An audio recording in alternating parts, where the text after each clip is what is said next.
haciendo sus propios comentarios de lo que escuchábamos antes, de la editorial, y seguro que de la conversación que vamos a tener con el panel de los días jueves. Está un poquito mermado el panel de los jueves, pero eso no impide una buena conversación. Estamos con el abogado Mauricio Daza, abogado que representa a Ciudadano Inteligente. ¿Cómo estás, Mauricio? Bien, buenos días, acá listos para todo lo Me que parece, venga. Excelente.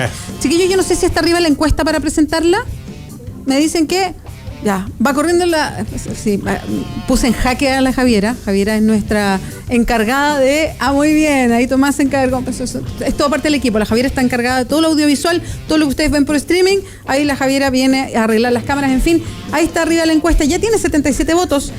Estamos preguntando por la foto del momento, ¿no? Que dio la vuelta al mundo y tiene que ver con el regalo de esta muñeca inflable en la ceremonia de Asexma. Preguntamos, ¿crees que el regalo de Asexma fue un insulto para las mujeres? ¿Sí o no? Yo pensé que iba a ser como 95% sí, pero hasta el momento va sí con un 73% y un 27% no.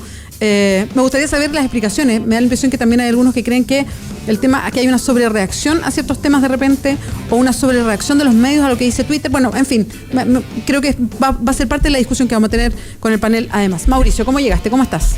Bueno, bien, este tema ha copado obviamente la agenda, lo de la fotografía en Asexma, tiene varios niveles de análisis. Yo creo que por una parte está la imagen, ¿no? Una imagen habla más que 1000 palabras, y yo creo que la imagen es la que es perturbadora, porque finalmente es un grupo de hombres con algún poder en medio de un escenario donde al medio de este escenario y entre todos ellos hay la figura de una mujer desnuda con un papel pegado en la boca que hace referencia a la economía, mostrando además obviamente o dejando más reveladas sus partes íntimas, entre comillas. Claro que esa es una imagen que es bastante fuerte, es bastante inexplicable, es a lo menos una actuación por parte de Asexma y de su representante, el señor Fantuzzi, vulgar, grosera, injustificable, torpe.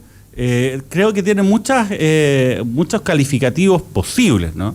Y de esa perspectiva obviamente estamos frente a una situación que es repudiable.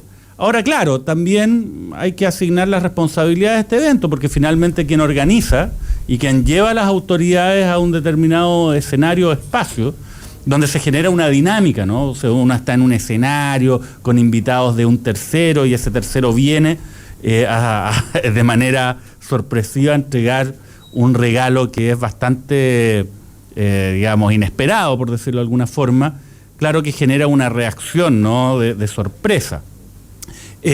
Además también yo creo que acá se les pasó la mano, porque probablemente lo que se pretendía era entregar un regalo que tuviera un subtexto, ¿no? De señalar... Es lo que hace Fantuzzi siempre. Sí, pero en este caso quizás lo que se quería era ir un poquito más lejos, pero se fue demasiado lejos. O sea, ¿no? Que querían asegurarse que la foto estuviera por todas partes, ¿o no? No, yo creo que se querían asegurar de que el regalo fuera un mensaje especialmente ácido respecto de las críticas que existen en el ámbito empresarial en relación a la actuación económica del gobierno, ¿no? Entonces, yo creo que en ese contexto obviamente se les pasó la mano.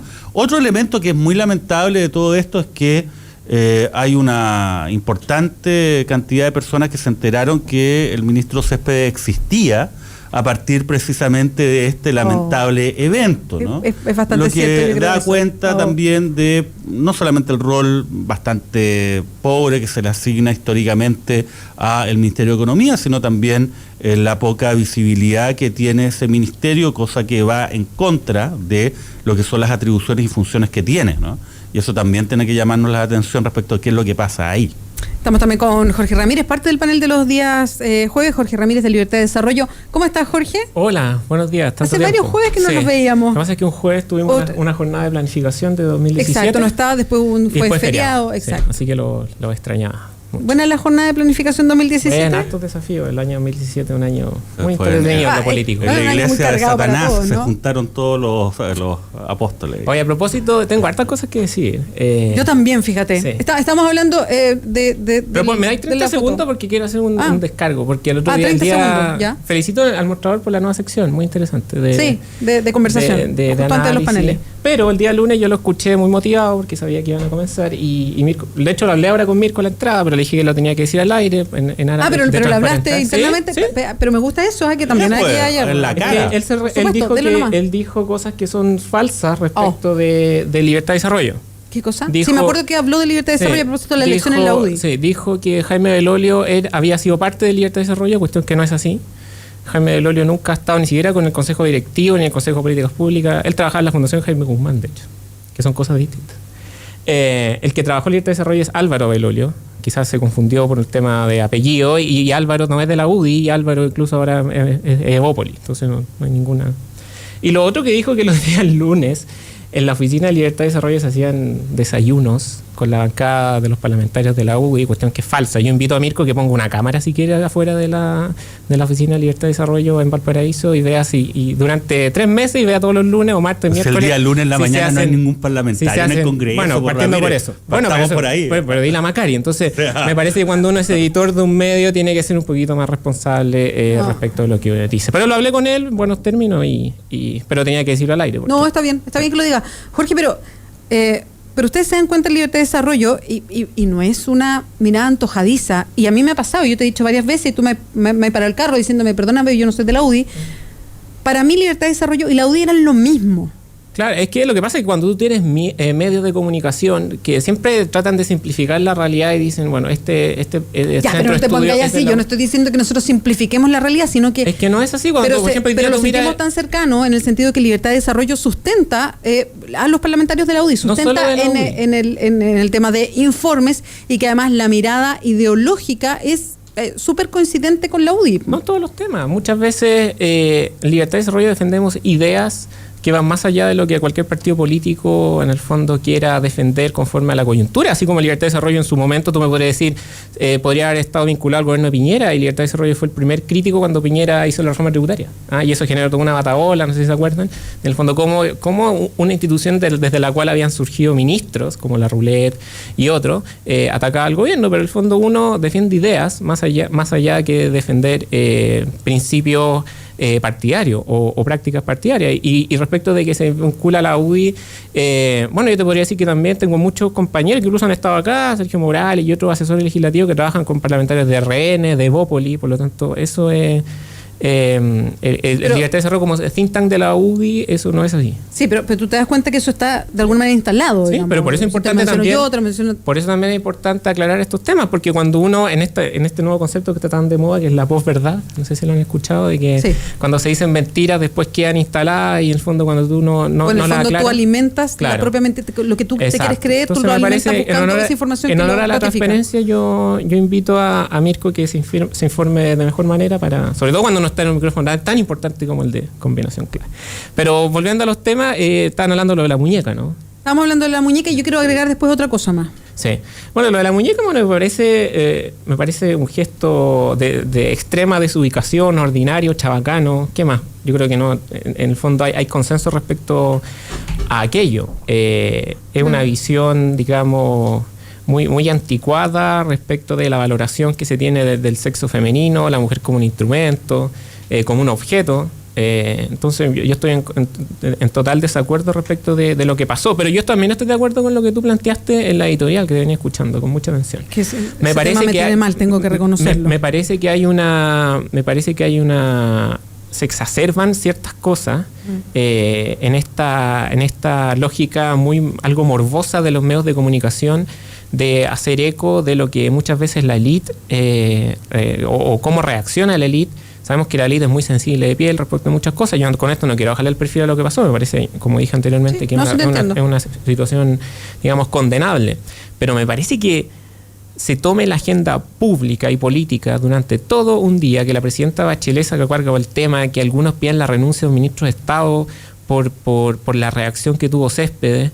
Después que todos los mismos que aparecen en la foto, todos los personeros políticos, Insulza, Guillé, tengan que responder bajo las circunstancias de lo que es políticamente correcto en la métrica de un trending topic, me parece que es preocupante porque obviamente hay muchos otros temas que sí son relevantes. Tú hablabas de lo que pasó con el niñito de 13 años que por la justicia a manos propias que es una reacción de fondo, o sea, es un síntoma que dice relación con la sensación de impunidad, con la incultura, con el paso desde la civilización a la barbarie, o no el paso, el retroceso que estamos dando como sociedad en muchos otros ámbitos.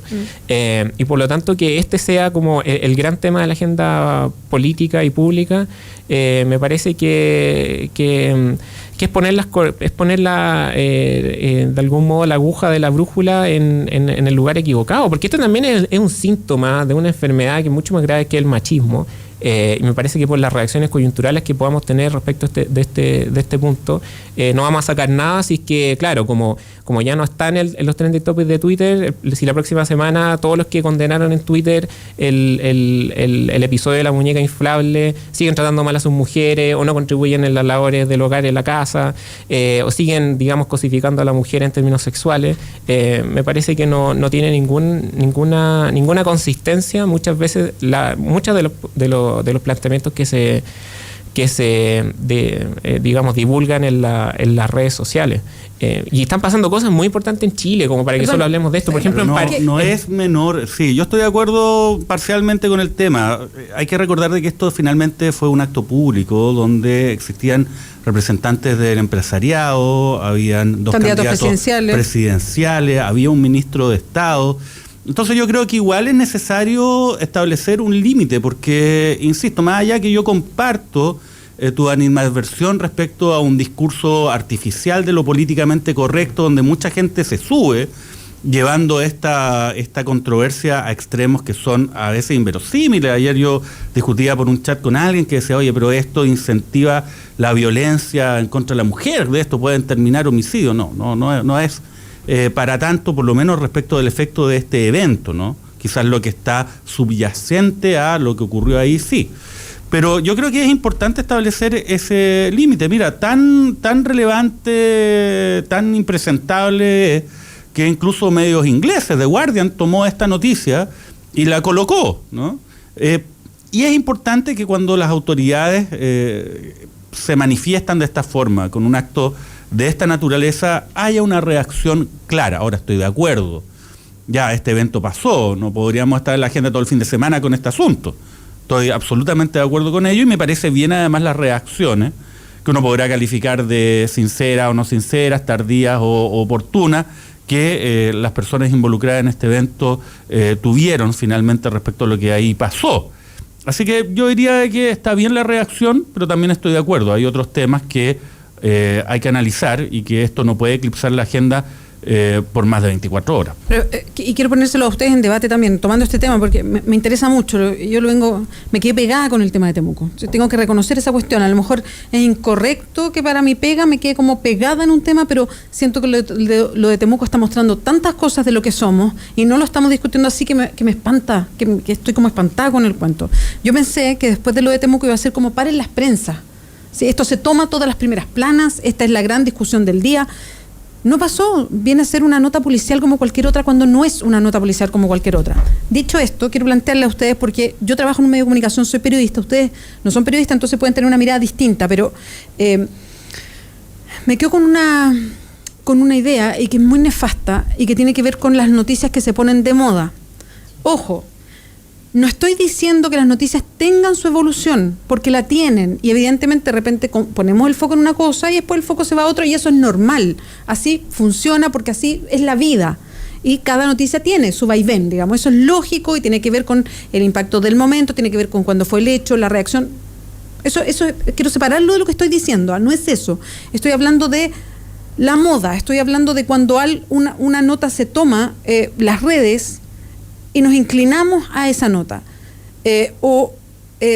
Todos rajan vestiduras, y aquí meto a los medios, pero también meto a las autoridades políticas, en fin. Me quedo dando vuelta, por ejemplo, el tema del Sename. ¿Cuántas veces discutimos aquí mismo cuando el tema del Sename se iba a pasar de moda? O el tema de los inmigrantes. O el tema de los inmigrantes, exactamente. Los inmigrantes son tema la semana pasada y hoy día ya es tema. Entonces, hay algo que me hace mucho ruido respecto a lo que estamos haciendo nosotros los medios de comunicación, de instalar ciertos temas y no instalados desde un foco editorial noticioso, sino más bien de una reacción caliente a la moda del momento tuitera. los medios estamos para hacer... A mí me encantan las redes sociales, yo lo he dicho siempre, me gusta lo que significa, me gusta tal como están, no quiero ponerle reglamentos ni nada, me gusta como están. Pero las redes sociales no son un medio de comunicación. El medio de comunicación tiene un tiempo para definir lo que quiere hacer, cómo mira la vida, dónde está la contextualización de las cosas que pasan, la discusión de las cosas. Entonces, me queda una idea, lo que miro de todo esto, que tiene que ver con la muñeca inflable, que me parece un tema, y aquí no estoy diciendo que no es relevante, me parece que es un tema relevante, que hay mucho que editorializar del tema, pero nos estamos inclinando a ciertas modas tuiteras, estamos mirando más lo que pasa en las redes sociales, lo que lo voy a decir bien en rudo, lo que calienta a las personas, más que un debate interno como medios de qué es lo que pasa en el país, cuáles son los temas de fondo o profundo. Entonces, eso me da vueltas una y otra vez en la cabeza. Me gustaría saber, ustedes, que tú, Jorge, eres cientista político, tú, Mauricio, eres abogado, los dos están muy ligados a los medios de comunicación porque son panelistas, porque están permanentemente en los medios. ¿Cómo miran esto? No, me parece súper preocupante. Es un poco lo que pasa con la televisión y el rating. Son cosas que, claro, los medios de comunicación tienen que hacer eco de los asuntos públicos que generan, digamos, un impacto en la sociedad, pero ese impacto puede ser de distinta naturaleza. Me parece que esto, claro, es anecdótico y tiene una significancia simbólica. Pero yo pienso también, por ejemplo, ¿cuánta gente sabe que en la sexta y la séptima región se están quemando las casas, digamos, por estos incendios forestales? Ayer veía los videos de la localidad de Paredones, que conozco porque tengo algunos familiares de allá. Es un drama humano y, digamos, ahí no hay prevención, no hay nada, y eso digamos, aparece 3 segundos en el noticiero. En Quilicura se quemó un campamento completo. Sí. Tú sabes que es el más grande incendio que se registra en la sexta región, se está desarrollando en estos momentos. Sí, a esa hago referencia. Entonces, cuando tú tienes que, claro, la presidenta tuitea o se hace cargo de todos estos temas, claro, hay una cuestión de que de algún modo lo que se quiere es arrimarse a un cambio cultural. O coincidir con una mayoría, no sé. Con una sensación, digamos, que es coyuntural, pero no por eso tú vas a hacerte cargo solamente de lo que genera, digamos, de algún modo mayor repercusión en redes sociales, que tampoco son representativas de lo que es Chile, digamos. Twitter es un submundo de gente que... Y eso se ve reflejado en un amplio, digamos, abanico de temas. Por ejemplo, las opiniones políticas que expresa la gente en Twitter después no se ven reflejadas en la urna. Cuando uno contrasta las encuestas versus Twitter, digamos, es un mundo muy estrecho, muy hipersensible a muchos temas, y que está bien que así sea, pero no por eso vamos a distorsionar, digamos, el orden de prelación de algún modo que deben tener los gobernantes, y también no solo los que definen lo que es la agenda pública, porque en esa definición no solo participan los agentes políticos, sino que también los medios de comunicación. Y en ese caso me parece que los medios de comunicación no están, digamos, dando el ancho respecto de los desafíos que imponen esta sociedad tan compleja. Yo te voy a dar un solo ejemplo. Dale. Antes de que surgiera el escándalo del tema de la inmigración, nosotros en Libertad y Desarrollo hicimos un seminario en el mes de octubre, donde hicimos en el auditorio, y lo hicimos junto al CED, que es un centro de estudio ligado al mundo social cristiano, a la democracia cristiana, y el Servicio Jesuita Migrante, con Iván Jaksic y la gente que ahí estudia el tema de inmigración. Lo preparamos con mucho tiempo, con meses, sacamos una publicación, digamos, y eso salió en un cuarto de un diario de circulación nacional que no es ni el Mercurio ni la Tercera, digamos, un diario de la prensa económica, el Pulso. Y resulta que, claro, después porque un candidato presidencial, digamos, enuncia una cuña estridente, todos nos preocupamos de la inmigración y en el fondo ahí aparecen todos los estudios, y luego desaparece la preocupación. Entonces me parece que hay que distinguir lo que es permanente o estable durante el ciclo de la coyuntura, a lo que obviamente es contingente, y abordar los temas con una ponderación debida, porque si no se distorsiona el juego político y la sociedad, cuando la sociedad ve que los líderes pierden, digamos, el rumbo de discernimiento de lo que es relevante, de lo que no es relevante, se distancian mucho más de la política. Bueno, yo creo que hay un problema que tiene que ver con los temas propiamente tal, su mérito, y además, por otra parte, la desproporción que existe respecto de la importancia que se les otorgan. Por ejemplo, el tema de la muñeca. El tema de la muñeca, sí, es relevante, sí, es necesario tener una reacción y es necesario que ciertas autoridades públicas den su opinión respecto a esto, por el contexto en que se dio. Pero también está lo otro, cuál es la proporción que se le va a dar respecto al tema, ¿no? Y en ese sentido creo que nos perdemos, y nos perdemos en varios ámbitos, ¿no? No solamente respecto de la reacción de las redes sociales, que me parece que son valiosas, pero también hay un tema de desproporción. Como tú bien dices, si Twitter fuera indicativa de la realidad, hoy día sería presidente Franco Parisi, de partida. El tema es también... O Marcel Clot en algún momento. Estaría entre los dos, y fue lejos de ser así.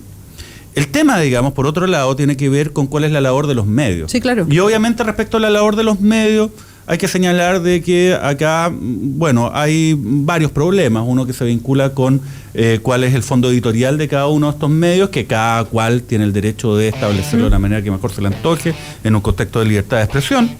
Sin embargo, también uno como ciudadano tiene derecho a ser crítico en relación a la liviandad, a el gusto por la noticia estridente, al tratar de levantar muchas veces noticias o extenderla más allá del ámbito natural de su importancia, o lo que uno racionalmente puede considerar respecto a temas. Pero también hay otro plano que tiene que ver con la élite que toma decisiones en nuestro país, ¿no?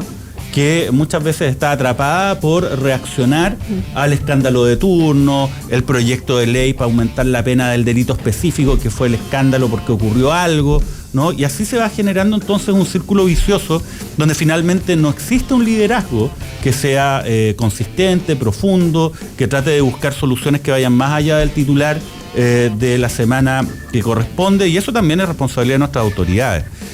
También es responsabilidad de nuestras autoridades establecer una agenda, y cuando hay un desgobierno como el que existe ahora, hay una simple administración, ¿no?, que pretende llegar de la forma menos ruidosa posible a marzo del año 2018, la verdad es que obviamente también eso genera una situación donde hay un vacío, ¿no? Y ese vacío se va llenando por la cuña de el candidato A, B, C, y se mete a esta máquina, ¿no?, que más que informar, finalmente desinforma, ¿no?, en resultados totales. Porque, por ejemplo, respecto al tema del Sename, que se ha planteado acá, oye, perdóname, pero el tema del Sename no es algo que las alertas se hayan encendido ahora respecto de este hecho, que no solamente da cuenta de esta falta de confianza en la justicia, ¿no?, en cuanto a que un grupo de personas va y toma esa justicia por sus propias manos de una forma brutal, sino también está el tema del prejuicio que existe respecto a menores que forman parte del sistema del Sename. Sí, y el rol del Estado, que realmente da cuenta de un fracaso, uno de los fracasos más fundamentales que puede tener un Estado. Imagínate que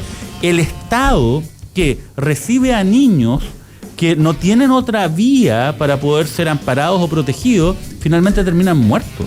Y esto no solamente por el homicidio que ocurrió en el sur respecto de este muchacho que fue torturado y finalmente asesinado de una manera brutal, sino también al sinnúmero de muertes que se ha descubierto que ha ocurrido respecto al Sename, y también niños respecto a los cuales se pretende invisibilizar y además diluir la gravedad de lo que ocurre. ¿Hay alguna medida concreta, importante, que se haya adoptado respecto a estos niños del Sename después que nos enteramos que hay centenares de niños que están bajo el amparo del Estado y que en ese contexto mueren?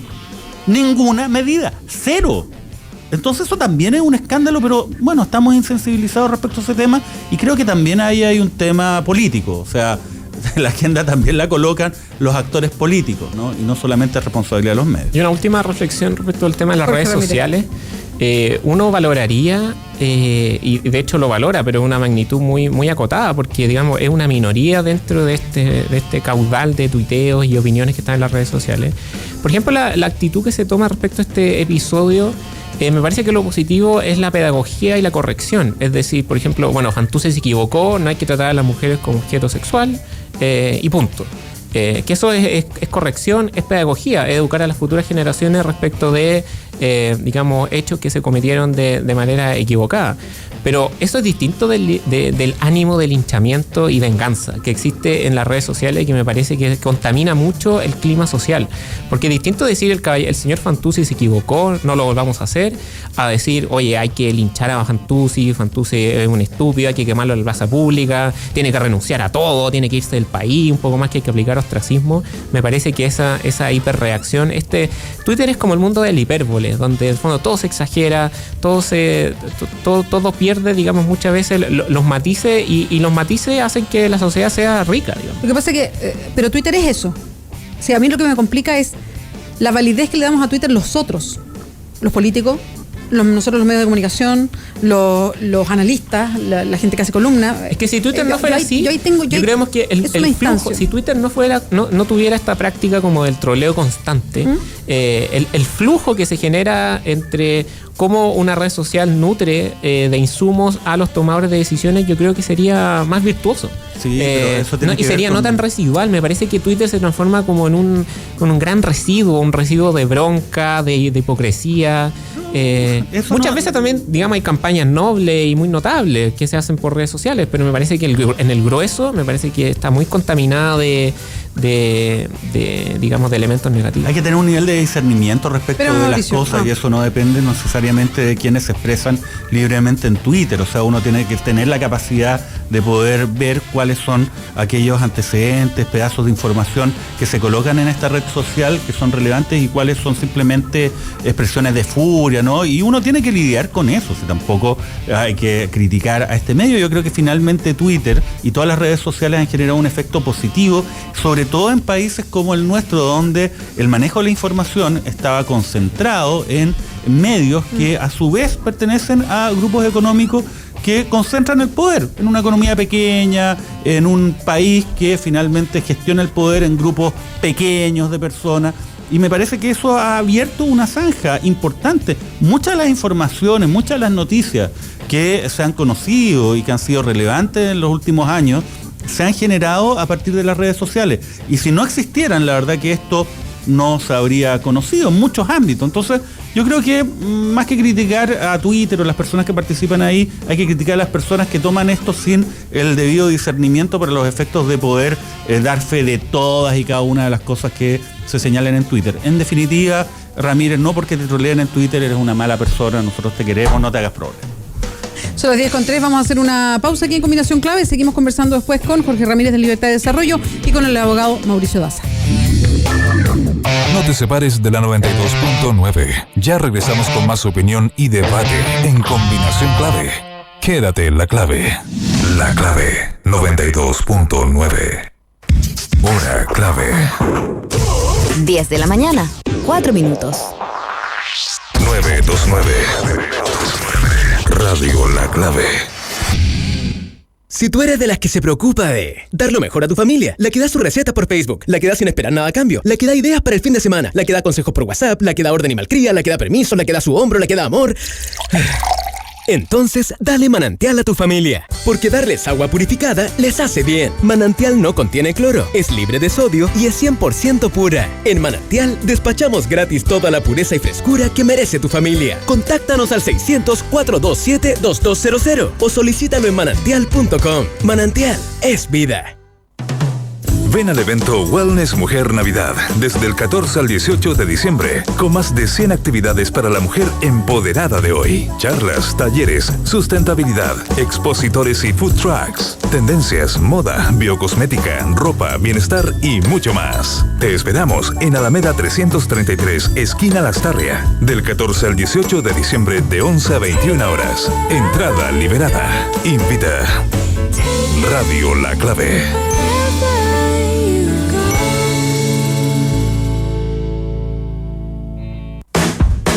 En el corazón de Providencia y a pasos del metro, Hotel Nogales and Convention Center. Un servicio de primer nivel con estacionamiento, Wi-Fi y desayuno incluido. En Hotel Nogales ponemos a su disposición nuestro centro de eventos con salones con capacidad hasta 400 personas. Reserve su estadía en hotelnogales.cl o a nuestro teléfono 223-356958. Hotelnogales.cl. Lo hacemos simple para usted. Casa Mía es más que una residencia de adultos mayores. Es un lugar para vivir plenamente la vida. Departamentos de 3 tamaños con enfermera y médico residente. Plena independencia para vivir los años dorados. Actividades semanales como taller de pintura, coro y bingos. Contáctenos. Casa Mía, Normandía 1882 Providencia. O a nuestra web residenciacasamia.cl. Ser uno mismo. Consciente. Sin ataduras. Solo vivir. Eso es Marley Coffee. Un café 100% orgánico, preparado con granos seleccionados y escogidos desde las maravillosas montañas azules de Jamaica. Tómate un café y vive esta experiencia en sabor y aroma que te ofrece un Marley Coffee. Ahora también en su versión Marley's One Drop, para disfrutar el mejor café frío sin perder lo mejor de Marley Coffee. Disfrútalo al ritmo de la música. Marley Coffee. Stir it up. Te levantas, miras la meta, estás corriendo. 929K, el primer programa de running de la FM con Matilde Svensson. Todos los sábados a las 9 a.m. corremos contigo. 929K con Matilde Svensson.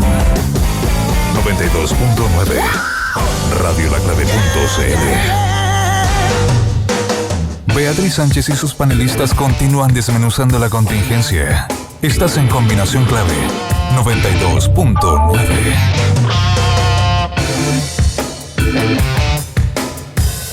No se escuchó, pero 10 de la mañana con 7 minutos. No se escucha. Está viendo cuidado por cierto el profesor Girafales, porque acá cualquier cosa puede ser utilizada en su contra. Es cierto.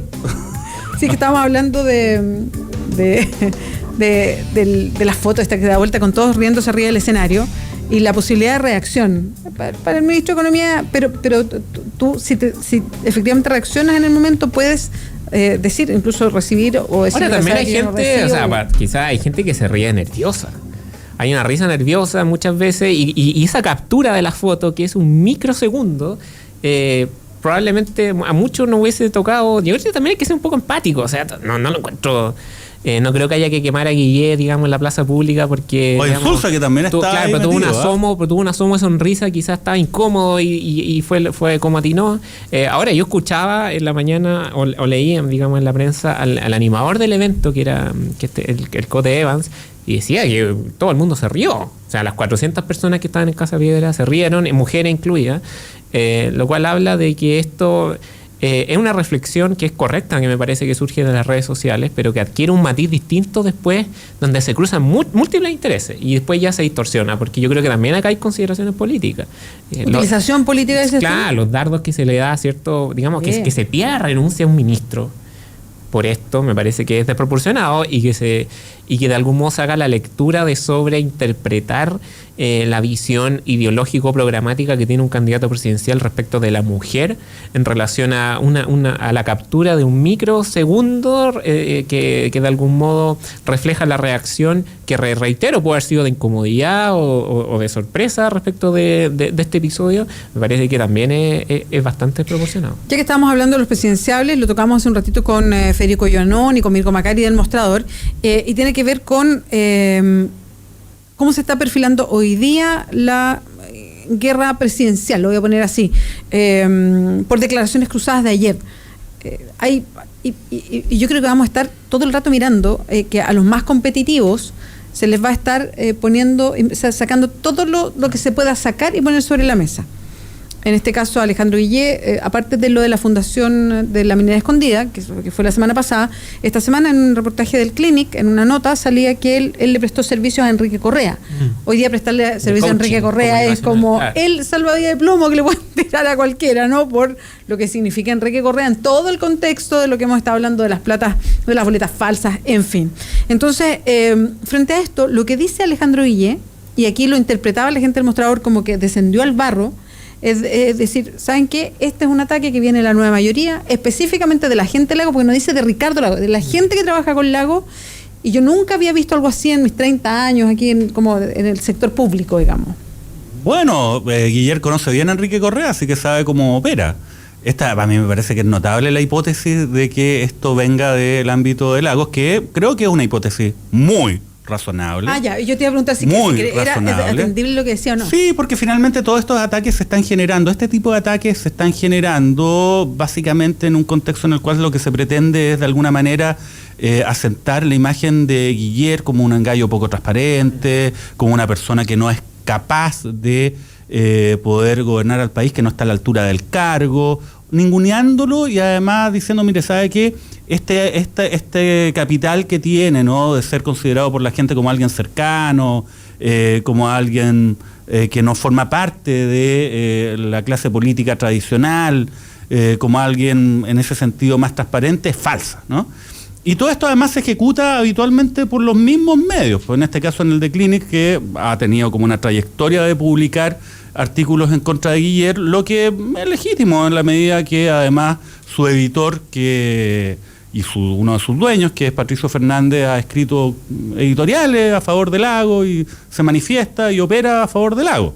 Ahora, lo que me parece notable en ese contexto, ¿no?, es que se haya sostenido esto en cuanto a que el problema, o acá lo sucio, entre comillas, de Guillier sería que habría trabajado para Enrique Correa. Enrique Correa, que está trabajando para la candidatura de Ricardo Lagos y que, según muchos, está detrás de la estrategia comunicacional. Entonces, como una suerte de metatroleo. Una cosa, o sea, Goebbels aquí queda pequeño.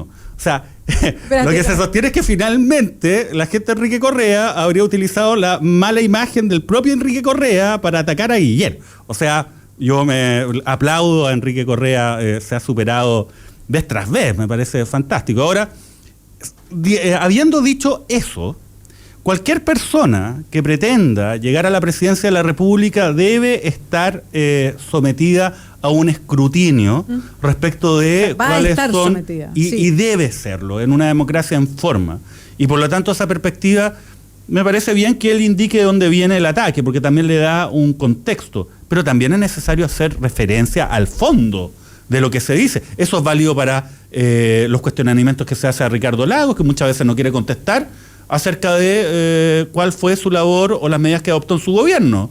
Y diciendo, no, yo quiero mirar al futuro. No, señor, usted también tiene que responder por su pasado, por lo que usted hizo como gobernante, como dirigente político. Eso es válido para Guillier, eso es válido para Piñera, eso es válido para cualquiera, ¿no?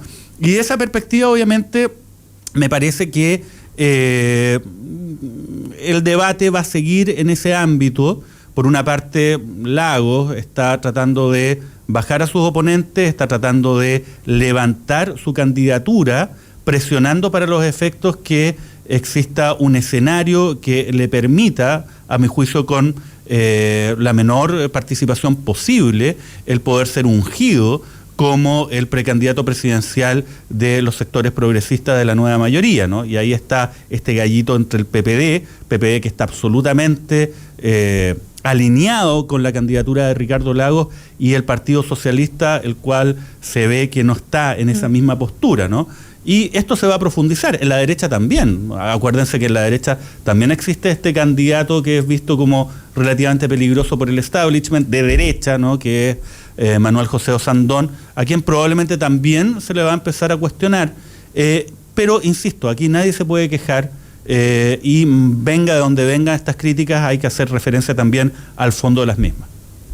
Jorge Ramírez. Yo creo que tengo un matiz. Evidentemente, en una democracia en forma, todos los candidatos tienen que ser escrutados, y todas las autoridades de gobierno o personeros públicos. Pero tienen que ser escrutados, digamos, respecto de lo que es relevante.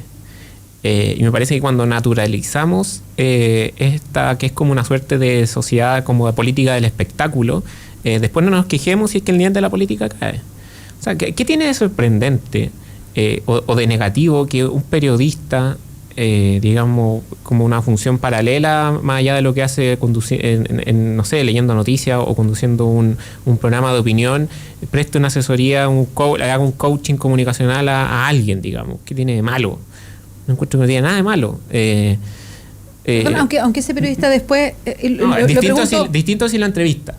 Es que eso iba a preguntar. Eso iba a preguntar. Ahí podría haber, digamos, una cuestión poco transparente o poco ética, ni siquiera poco transparente, poco ética desde el punto de vista del ejercicio del periodismo. Jorge, pero ¿sabes lo que pasa? Que cuando tú pretendes ser presidente de la República en un estado como el chileno, donde el presidente tiene muchas facultades, entre otras reguladoras, tanto de fiscalización como de regulación propiamente tal, con la labor de legislación, colegislativa que tiene el Ejecutivo, que es muy importante. Entonces es legítimo de repente preguntarse, a ver, esta persona qué trayectoria tiene, qué nexo tiene con los grupos económicos. Tú mismo has dicho, en un país hiperpresidencialista, el presidente tiene la facultad de regular los múltiples áreas del ámbito social. O sea, ¿en qué ámbito de la vida social no tiene, digamos, competencia un presidente de la República? Por lo tanto, el tipo tendría que empezar a dar cuenta de todo, desde a quién le compró el helado, Entonces me parece que tiene que haber un límite. Yo creo, ahora se define por el contexto de hoy. Si bien yo creo, como te digo, que el origen de esta información corresponde a una estrategia política del comando de Ricardo Lagos, ejecutado paradójicamente por Enrique Correa, y utiliza como instrumento ya habitual a The Clinic. Creo que la información de fondo sí es relevante y sí es importante que son dos cosas. Enrique Una, Correa, la participación de Guillén en Fundación Minera Escondida, y otro el tema de su asesoría, digamos, coaching comunicacional. Que le hizo un coaching comunicacional, entiendo que eso es lo que se cuestiona. Hizo un coaching comunicacional a instancia de una empresa que se dedica a gestionar intereses, una empresa de lobby, que ha sido bastante cuestionada como imaginación, ¿no? Propiedad de Enrique Correa. Pero eso no significa para hacer coaching para otros. Para otros. Pero eso no significa tampoco que eso per se sea algo ilícito o no. Creo que es una información que se debe aclarar por parte de un candidato presidencial. Y desde esa perspectiva creo que es relevante. Y creo que lo que se señala acá también está dentro del ámbito de lo pertinente. Es decir, mire, sabe que era periodista, se desempeñaba en determinados ámbitos, esto tenía un determinado límite, ¿no? Que era simplemente hacer un coaching abierto, no involucraba gestionar los intereses de esa empresa, pero esa aclaración la tiene que hacer el candidato y me parece que es pertinente, porque si no se genera un manto de duda. Yo estoy de acuerdo con lo que tú planteas, pero ¿cuál es el móvil de toda esta operación? Obviamente no es informar mejor a la ciudadanía. Claro, y cuando uno, digamos, se hace cargo de todos estos temas, también puede ocurrir lo que estábamos comentando anteriormente, que naturalizamos todas estas cuestiones y el debate público al final se termina concentrando en puras estupideces, por decirlo en buen chileno. Sí, no en fondos. Y no en el fondo. Por ejemplo, lo de Minera Escondida. ¿Qué tiene de malo? Primero, una labor no remunerada, entiendo. Sí, no remunerada. Yo no comparto los planteamientos de Alejandro Guillén. Yo podría ahora estar dándole como cayendo en el mismo juego. No, de hecho, lanzándole dardos. Este es el mundo al revés. Claro, está por un lado poniéndolo más en cuestión. Claro. Partidario, me parece que hay que ser consecuente. Pero espérense, lo que pasa es que ojalá más políticos participaran en instancias de filantropía o de acción social como esta. Me parece que generan un valor y un impacto. Pero hay algo aquí en el trasfondo que a mí me interesa también que debatamos. Y ustedes saben que a mí siempre me complica hablar de Alejandro Guillén, pues yo lo quiero mucho, pues somos amigos. Cuando se da a conocer su participación como integrante del directorio de la Fundación Minera Escondida, o Fundación, de BHP Billington, yo leí hartas declaraciones de gente que decía porque participó en el directorio de la Minera Escondida. Entonces, la verdad, ¿cómo se distorsiona, digamos?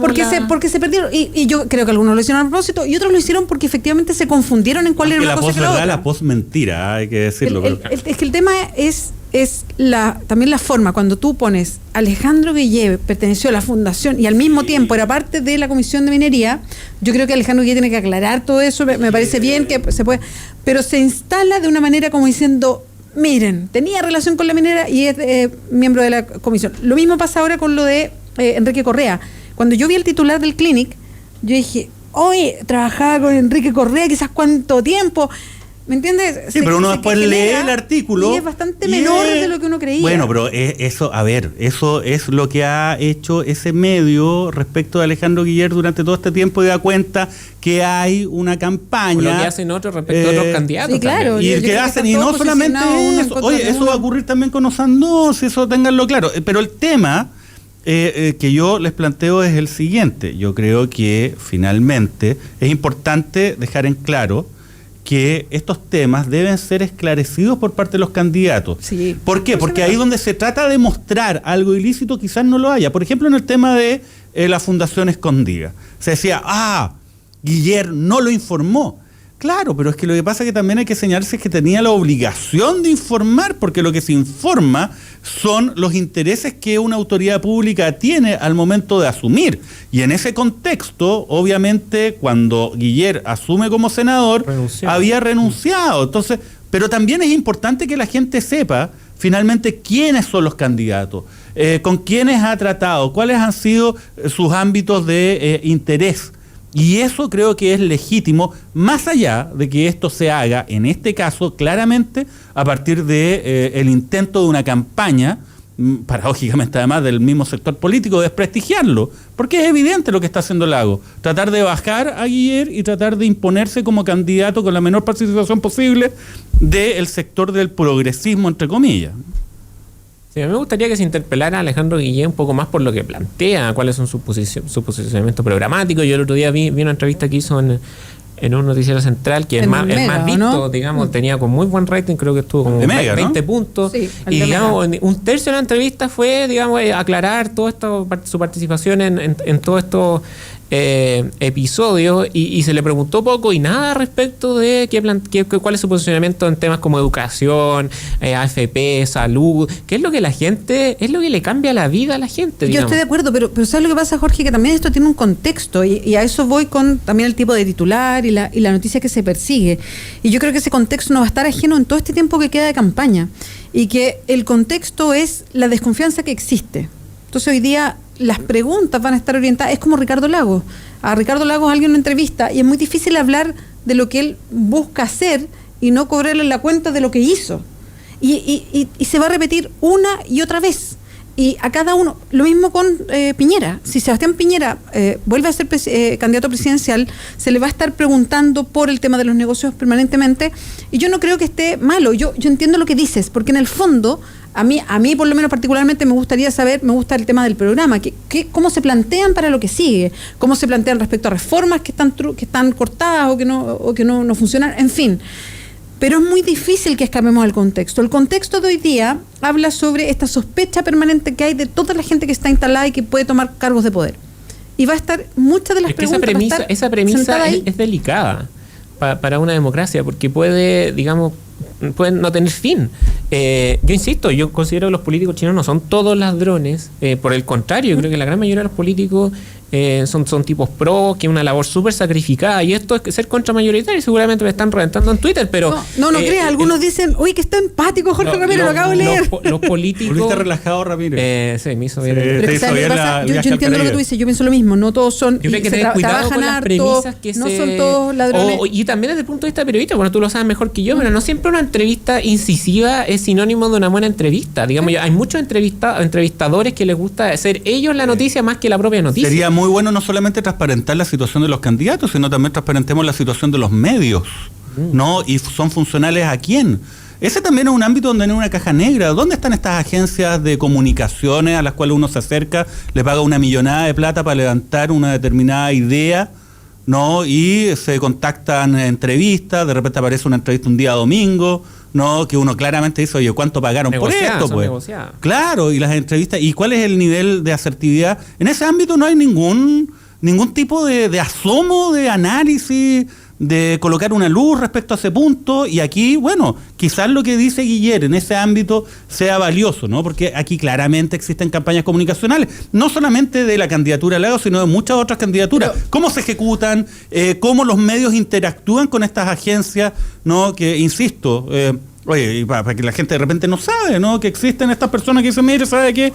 Yo represento los intereses de una empresa, voy donde estas personas y digo, mire, ¿sabe qué? Me interesa colocar una noticia respecto a un proyecto que está siendo cuestionado por temas medioambientales, por ejemplo. Bueno, diseñame una estrategia comunicacional. Los tipos llegan, te diseñan una estrategia comunicacional y dicen, mira, vamos a publicar una entrevista... Plan de medio, vamos a publicar una entrevista en el diario X. No te preocupes, si yo conozco al editor, lo ponemos ahí día domingo, perfecto, ya. Después vamos a hacer una entrevista a un dirigente comunal que es a favor de usted, probablemente está comprado por el proyecto. Ya, perfecto, lo van a poner. Y así, eso opera también en política. ¿Cuáles son el diseño comunicacional para colocar al candidato X? Tenemos que atacar a Z y además tenemos que subirte a ti. ¿Cómo? Pucha, pongamos una entrevista, veamos con quién hablamos, una red de apoyo, un tercero que después que tú das la entrevista, el día domingo, el día lunes va a decir, sí, mira, tiene razón, esta es la visión que necesitamos, etcétera. Escrutinio respecto a eso, cero. Bueno, empecemos a hacerlo. Ahora, que los medios se vayan a escrutar a ellos mismos, difícil. No, pero ¿sabes que en otros países hay críticas de medios desde los medios? Exacto, no, observatorios de medios fuera de los medios, pero dentro de los mismos medios hay crítica de medios dentro de los medios. Acá en Chile no existe la crítica de medios, existe crítica a programas, pero no existe crítica de medios dentro de los medios, como que los medios nos atacan uno a otro. Están en competencia, pero no se atacan. Y a mí me parecería súper interesante que sí existiera. Pero volviendo a algo que decía Jorge, que me quedo dando vuelta. Efectivamente, yo también es así. La mayor parte de los parlamentarios no tiene boletas ni cuestiones de cobranza, ni le cobra la cuenta a través de mails y cosas así. Si lo que uno cuestiona es cómo corporativamente se defendieron. A mí eso me impactó. O sea, cuando tú tienes a alguien como, no sé, como el senador Orpiz, por ejemplo, y que el resto de los senadores deja que se siente y vote como si nada, a mí me parece que, y eso es por mencionar a uno, a mí me parece que ahí algo pasó. Algo se quebró en todo esto. Entonces, cuando hay defensas corporativas, cuando se pasan a una comisión de ética que vale nada porque de verdad que vale nada dentro de la misma corporación, y hay esta actitud de, mire, nosotros no podemos hacer nada, pobrecito, a mí me da pena, es que a mí me caía tan bien. Es como las réplicas de un terremoto. Entonces se instala y yo digo, perdón, acá hay algo que ninguna sociedad puede vivir en un estado constante desde el punto de vista político de terremoteo. Me parece que esto tiene que pasar. Bueno, la justicia estará operando bien, mal, lenta, o en sus tiempos, pero me parece que hay que recomponer, digamos, el desafío de la calidad de la política no es solo de los políticos. Este también es un discurso impopular, pero cuando la gente, por ejemplo, no vota, dice, lo que pasa es que los políticos son todos ladrones, no hacen la pega, son mentirosos, y toda la responsabilidad se le atribuyen a los políticos. Y voy a citar una frase que es súper cliché, pero la política es algo demasiado importante como para solo dejársela a los políticos. Me parece que si tenemos una democracia que está frágil y que está deteriorada también, hay una parte de responsabilidad de la ciudadanía. O sea, estos políticos no se eligen solo. Eso, porque la gente no participa. A mí me parece que la crítica, la primera fase de lo que tú has planteado está bien, porque, claro, se ha demostrado que hay actos de corrupción que son bastante injustificables, respecto a los cuales la propia élite política no reacciona. Oye, perdóneme, pero Jovino Novoa, después de haber sido condenado, lo ratificaron como presidente de la Fundación Jaime Guzmán. Ahora tú dirás, no, sí, es un acto político, finalmente. Yo ahí voy entonces, claro, ahí uno dice, mira, ¿sabes qué? Este desprestigio, la verdad que también se genera a partir de la desidia. Pero no solamente el desprestigio, Mauricio, de los propios políticos. Y en eso tomo, no solamente el desprestigio, sino el quedarnos empantanados en esto. O sea, nos quedamos acá también por una responsabilidad de la misma clase que debería sacudirse de todo esto, pero uno mira quiénes eran los candidatos para las municipales y dónde efectivamente se hicieron diferencias o no. ¿Me entiende? Entonces, lo que uno ve es que tampoco están que han minimizado permanentemente algo que la ciudadanía no ha minimizado. Y ahí hay un tema, y por eso no estamos quedando trancados. De hecho, estoy mirando lo que pasa a nivel de gremios empresariales, con la mala imagen y la mala onda pública que hay para las empresas, para las grandes empresas de la CPC. Se va a llegar a un acuerdo y va a terminar siendo el ex ministro, el ex canciller Moreno, seguramente el presidente de la Confederación de la Producción y el Comercio. Yo no tengo nada contra él, pero hoy día él es la cabeza del Grupo Penta. El Grupo Penta el próximo año va a estar en su juicio oral por el caso Penta. Va a tener que ir a declarar Moreno. Y él va a ser el presidente de la Confederación. Entonces, eso es no tener ni una visión, ni un sentido de tratar de decir, ¿saben qué? Avancemos a tratar de componer esta cuestión. Sí, no, yo estoy de acuerdo. Por eso estamos aquí, por eso nos quedamos pegados, porque las señales que se dan... Pero no hay ni una lectura. ¿Cuál es la lógica de trabajo de todos estos grupos? Que finalmente no va a ocurrir nada. Ellos van a seguir ahí, finalmente, más o menos, con uno u otro cambio menor. Todo va a seguir relativamente igual, porque finalmente lo que opine la ciudadanía importa poco, porque además es una ciudadanía, por lo general, desmovilizada. Entonces, de esa perspectiva, hagamos lo que sea, mire, sabe que tratemos de salir al paso y echémosle para adelante nomás, si no importa, ¿me entiendes? Y lamentablemente ese supuesto les ha funcionado durante todo este tiempo. Entonces también hay una responsabilidad de todos nosotros en el sentido de llegar y decir, oye, ¿sabe qué? Por último participemos, por último vamos y votemos por aquellas alternativas que nos parezcan que van en contra de esa línea general de decir, ¿sabe qué? Que todo sigue igual, porque finalmente da lo mismo, ¿no? Y ese es el tema. Mientras no exista una ciudadanía movilizada de manera organizada y exista este discurso de decir, no, mire, ¿para qué voy a ir a votar si todos son iguales, da lo mismo? Bueno, todo va a seguir exactamente igual e incluso peor. Quedamos con el espíritu arriba. Eso, ¡viva Chile, señores! Qué bueno. Me ha pasado el último programa. Ya ahora estoy preguntando, ¿seré yo la que estoy con el espíritu abajo permanentemente? Jorge Ramírez. Parece. Bueno, lo comentamos temprano. Tiene que ser en estos días, porque no creo que sea como regalito de Navidad el próximo viernes 23, claro. ¿No? A menos que la Yismo esté tratando de atrasarla para armar un buen plan de medios. A propósito de lo sí, claro. Se viene dura para la Yismo, parece. Sí, pero ¿tú sabes algo? No sabes nada. No se sabe nada. Sí, hay esta especulación. Cuidan mucho la encuesta. Sí, bueno, de hecho, se la mandan solo a los...